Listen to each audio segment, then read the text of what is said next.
এই দেখো Ronaldo Messi ওইদিকে ইশারা করছিল কারণ নেইমার একটি মাকড়সাকে মাকড়সা ম্যান হয়ে গেছিল।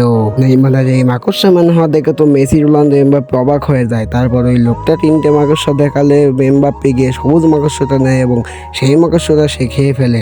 সবুজ মাকড়সা খেয়ে ফেলে এমবাপ্পে হয়ে যায় হাল্ক স্পাইডারম্যান, যা দেখে তো মেসি রোনালদো অবাক হয়ে যায়। তারপর মেসি দৌড়ে গিয়ে ওই লোকটার কাছ থেকে লাল মাকড়সাটা নিয়ে নেয় এবং মেসি খেয়ে নেয় লাল মাকড়সা এবং স্পাইডারম্যান হিরো হয়ে যায় মেসি।